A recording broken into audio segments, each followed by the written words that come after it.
Hello everybody and welcome back to the channel. It's a beautiful sunny bank holiday Monday in the UK. It's already 30 degrees before 11 a.m. so way too hot to go outside. I was kicking around. I thought, you know what, let's grab another stack of dual autos and put them up for people to look at. So here we go. This is dual autos part 2. I hope there's a few cards here that interest you. I'm going to walk you through them. They're in no particular order. There's just some random cards here that I've grabbed, and yeah, I hope you enjoy looking at them as much as I enjoy talking about them and showing them off. So first up is a really nice dual auto of Anthony Rumble Johnson, one of my favourite fighters, as I've mentioned before, against Josh Koscheck, who at the time was really unpopular. A good fighter, I have to say. He came from the Ultimate Fighter. Can you believe that they fought at welterweight? When you think Rumble went up all the way up through the weights and was knocking people out at light heavyweight, it's unbelievable that he fought the likes of Josh Koscheck and Dan Hardy at welterweight. This is quite an old card. This is from 2010. It was UFC 106 and Koscheck won by submission in the second round.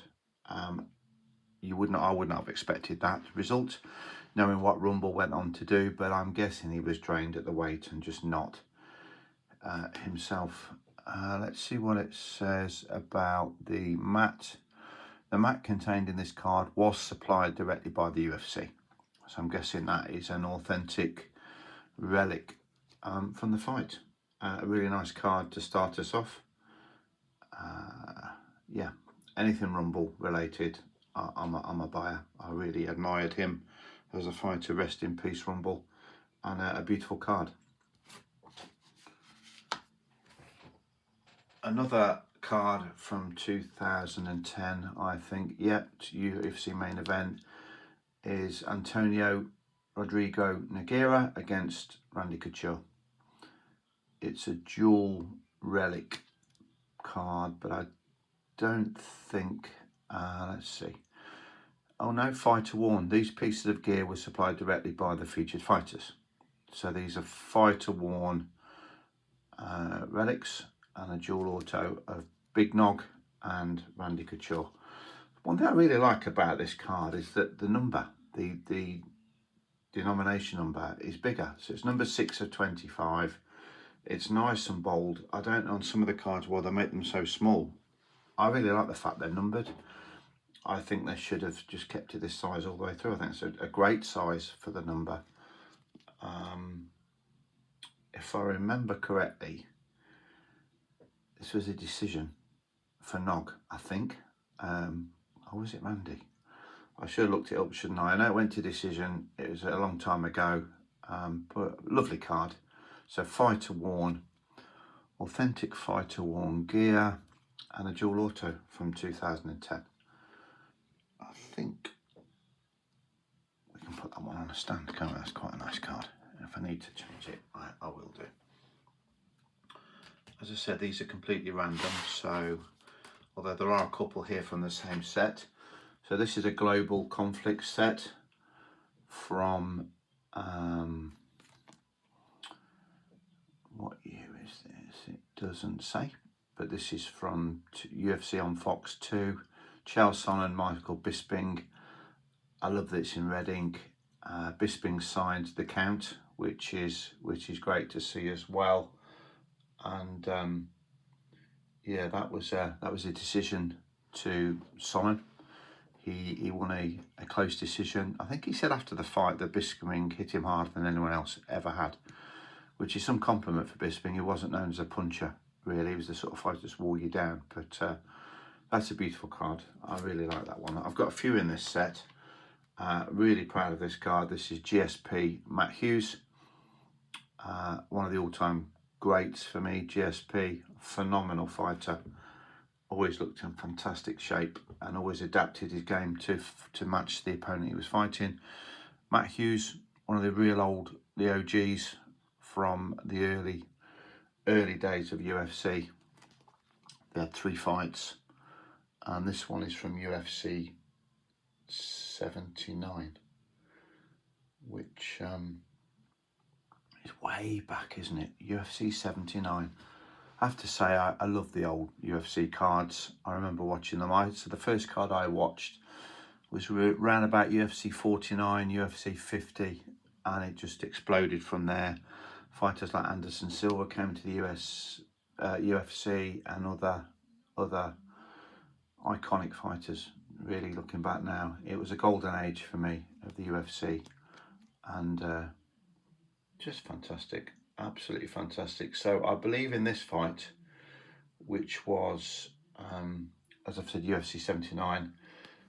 This was the fight where GSP submitted him in the second round. I think it was a rear naked choke, if I remember right, after losing the first fight to Hughes early. I think it was also a submission. Next in this set is Shogun and Forrest Griffin.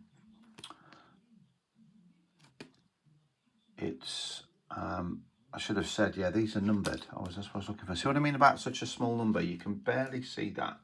It's like they're hiding away that it's out of 25.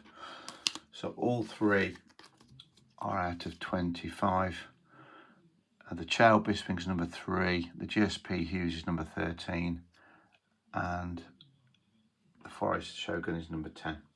But you can hardly see it. I don't know why they hide it away. What a fight this was. So everyone thought that Griffin had been served up to Shogun to just annihilate. This was UFC 76, and Griffin wore him out.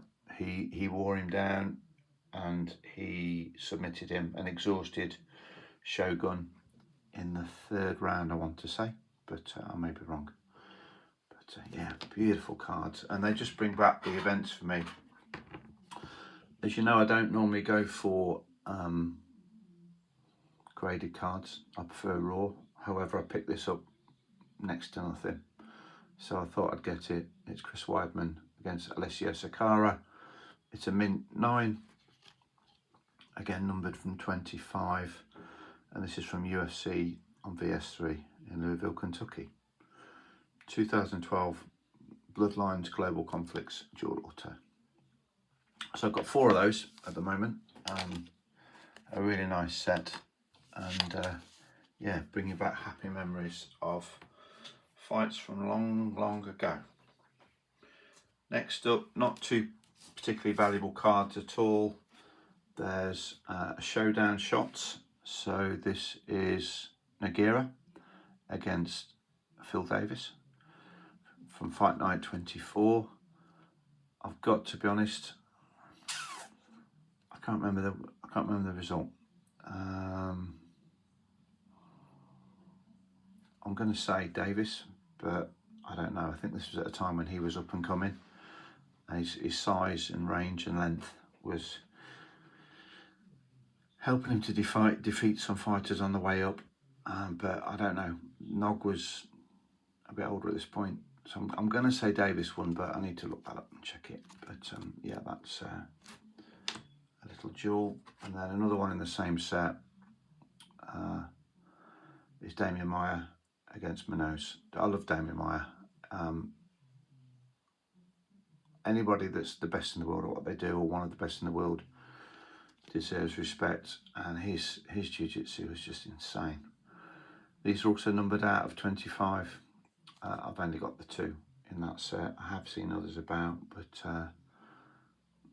they're not my favourite cards. They're not the most attractive, but they're dual auto. So if I can see one at the right price, I'll pick it up. But yeah, nice to have a Damian Maia dual auto. Another fighter I admire. Here's another random card. This is Benson Henderson and Gilbert Melendez. It's got the belt design there, quite an unusual dual auto style, this one. And from UFC on Fox 7 from 2013. Bloodlines Global Championship Conflict. These are out of 15, so not 25. They're a bit rarer, out of 15. And yeah, that's a real one-off for me. It's the only card I've got from that set. Next up is a fight I remember well. So this is GSP against Johnny Hendricks. This was one of the last, or the last, title defences of GSP at UFC 167. It was a hugely controversial points decision for GSP. A lot of people thought he lost. I was a massive GSP fan at the time, and I thought he'd lost. It was a tough fight. He was bruised and battered. Hendricks just had this, at the time, had this incredible one-punch power, knockout power. He was not only knocking people out, when he landed, they were flying across the octagon. It was utterly bizarre thing to see. It was a tough 5-rounder with GSP. I haven't watched the fight in years and years. Maybe I should rewatch it again now, but I remember it being controversial. GSP got the nod, and I think the writing was on the wall as regards his longevity. So this was UFC 167. I said earlier that he was at UFC 79. So you can just see the longevity of GSP right at the top of the game back then. So that's a nice card. Fight Night Champions highlights from 2014. Okay, this is one of my favourite cards in my whole collection. Not from a value point of view, but just the fact that Anderson Silva, Rich Franklin, championship lineage, dual auto. So Anderson Silva burst onto the UFC scene just like a comet blazing across the sky. I've never seen anything like it. It was like he was painting. It was like a work of art rather than fighting. When he dismantled Lieben in his debut, he was immediately put into a title shot against Rich Franklin, who was considered to be a very worthy champion. And with all due respect to Franklin, Anderson went through him like a knife through hot butter. He just demoralised him, demolished him actually. Muay Thai clinch, lots of knees up the middle, elbows and kicks, and Franklin couldn't cope. The rematch was pretty much exactly the same. So a card that I just absolutely love. It takes me right back to how thrilling it was to watch Anderson Silva fight for the title and all of his defences afterwards. He won so many fights in so many different ways. I personally think he's the middleweight GOAT. I think he's better than Adesanya and people like that.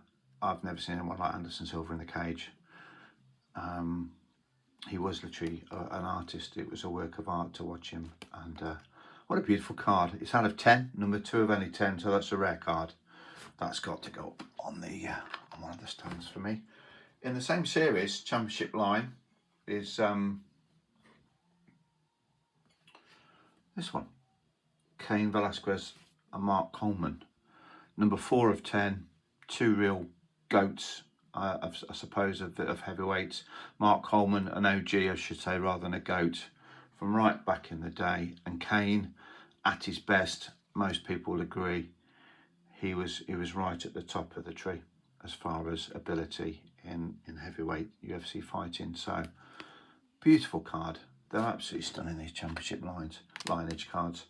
I look for others. I struggle to find them. They're beautiful. You don't see many about, and they're getting quite expensive now. But very pleased to own these two. And yeah, the Anderson Franklin is, as I said, one of my all-time favourite cards that I own currently. I've got another Anderson duel here. It's a championship clash from UFC 62 with Chris Weidman. So again, numbered out of 10, so a rare card. And of course, UFC 162, that was the first fight between them. Silva had been a dominant champion for many years, had been winning with ease. He'd just prior to this knocked out Forrest Griffin, Stephan Bonner, moving up to light heavyweight. This was a middleweight championship defence. He was too complacent. He was just clowning around the octagon. Weidman back then was very young and hungry. He had a very strong left hook, and Anderson was swaying about with his hands down. I got clipped with a left hook, knocked down, and then finished. And I was absolutely gutted when it happened. I could not believe my eyes. But a great card to have, that one. I haven't got many Anderson Silva cards, actually. For saying how much I liked him when he was champion, I've only got 2 or 3. I've got these 2 jewels that you can see here. And yeah, what a great card. In the same series is Benson Henderson and Anthony Pettis from UFC 164. They'd fought previously, I want to say, outside of the UFC. I think that was the fight where Pettis did the flashy head kick off the cage. If you haven't seen it, go and find it. It's incredible highlight. It really is. This fight, though, from what I remember, Henderson got the better of him with a submission in the very first round, which is a real surprise. I fancied Pettis. I always thought he was super talented. And I remember the disappointment of a first round submission. I love these championship clashes cards. Again, like with the championship lineage cards, I look for them, I try and find them, but I just can't find any. They're just not out there. Or if there are, they're at crazy prices. A few more randoms. There's Chris Lieben, Akiyama. So I mentioned Lieben against Anderson Silva getting demolished in about 60 seconds, but this was a war. This was an absolute war. Lieben could really hit hard, and Akiyama was durable. So this was a real battle between these two, ending with a submission in the 3rd round, I think due to exhaustion. I think Akiyama was just exhausted. I'm sure it was a submission, but again, number 2010. I've said before, I love these Asian fighters' signatures, and if you ever see an Akiyama card, it will always be highlighted in black. I don't know why that is. If anyone could tell me, that would be great to know, but always got this black border around the signature. That's a 2013 Memorable Matchups dual auto card. And again, really nice, unusual card. I remember this fight. So you want to talk about a grudge match between 2 up-and-coming young fighters. This is it. I think it was in London, actually. Dan Hardy, Carlos Condit. Condit at the time was an absolute killer. Hardy was on a tear as well. They both went on to fight GSP, and there was a lot of spite in their build-up to this fight. That's it. Yeah, Condit's name was the Natural Born Killer. Perfect name for him at that time. And this is numbered out of 25. I clearly remember they both went to throw a left hook at the same time. Condit's landed a split second ahead of Hardy, and boom, that was it. Fight over. You can really hear the whack of the left hook as well if you watch the fight on YouTube. And yeah, that settled the dispute between those two. Another random dual auto is one of my favourite fighters, Wanderlei Silva against Brian Stann. This is from UFC on Fuel 8. This was a savage fight. There were times when, right from the first bell, I remember Wanderlei coming out all guns blazing. Stann, very durable, stood his ground, had his moments in the fight as well, and then succumbed to a brutal 2nd round knockout. Wanderlei, when he got on top of you, when he was winning a fight, was absolutely relentless and without remorse. He would crush you. And yeah, this was a brutal 2nd round knockout of Brian Stann by the axe murderer himself, Wanderlei Silva. Great card, that one. I've got a few more to show you from this stack. I'll push through these, and this is a really early one. So this is from WEC 48. It's numbered out of 25. I love it because it's an authentic fight mat relic. Jose Aldo on one side and Benson Henderson on the other. I love these cards. I mean, I prefer the ones where both signatures are on the same side, because just for aesthetic purposes and display purposes, they're better. But these are really quite thick. You can't see, quite thick, chunky cards. It's an authentic fight mat relic. It's, as I say, predates the UFC, the WEC. Aldo at the time was a killer. His leg kicks were just brutal, unbeatable at the time at featherweight. I believe it was. Or was it bantamweight? I think it was featherweight. And we've got, yeah, Aldo and Benson Henderson. It's a beautiful card. I've got another one from in a similar style. This is from UFC 116. Shane Carwin famously fought Brock Lesnar for the title. Nearly finished him in the first round, punched himself out and was finished in the second. And then Brendan Schaub on the other side. Again, numbered out of 25. Another authentic fight mat relic. And yeah, really attractive cards these are. One of my other favourite fighters, just recently retired, Cub Swanson. Numbered out of 10 this one, so a much lower numbered run. Cub Swanson, it's a fight use matte relic, so authentic relic. Frankie Edgar on the other side.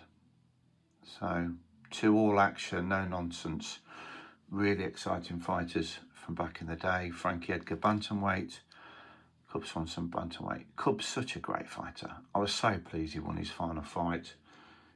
Some of the fights he's been over the years are just remarkable. It's a shame he never won the title, but what a fighter. You read about his background, where he came from and where he's got himself to in his life. It's quite inspiring, really.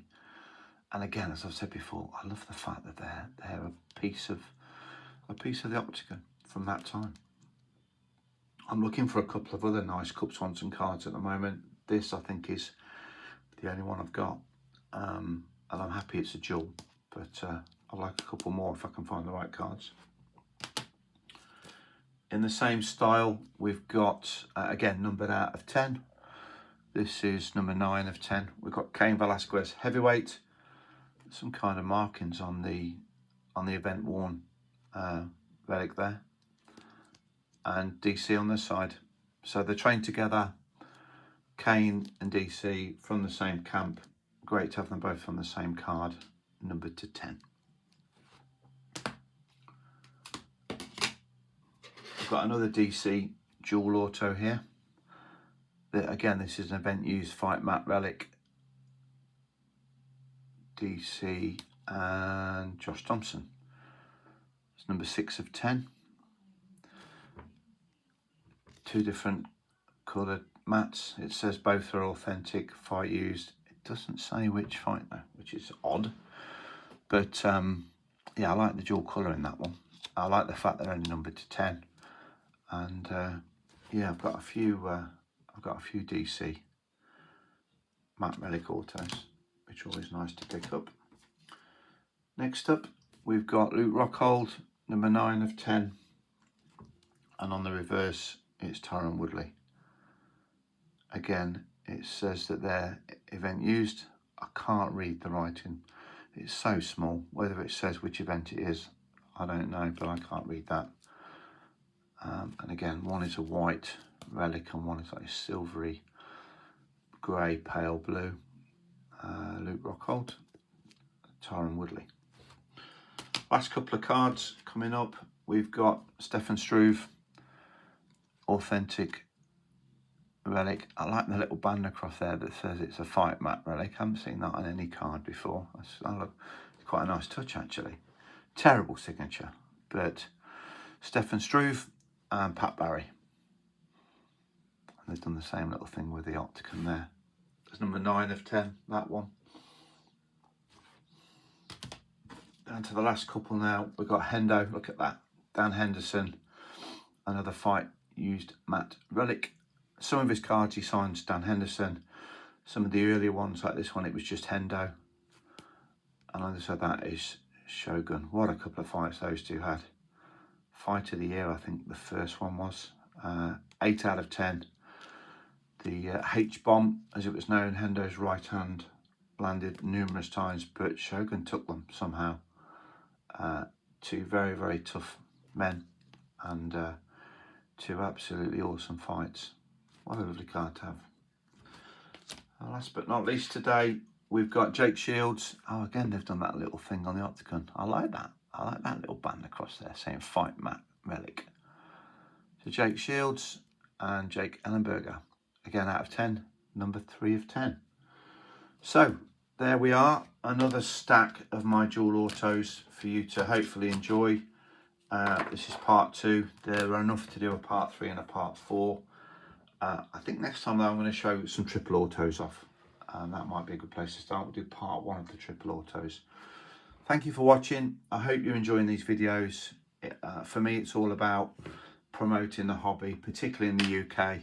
Although I'm seeing more and more collectors come through now, and they're starting to turn their attention to some of the older UFC stuff, which is just so brilliant to see and to talk about. There's a lot of activity online now with UFC cards in the UK, way more than there was even a year or 2 ago. So thank you for watching. Happy hunting. I hope you all find the card of your dreams out there, and I will see you soon with the next video. Bye for now.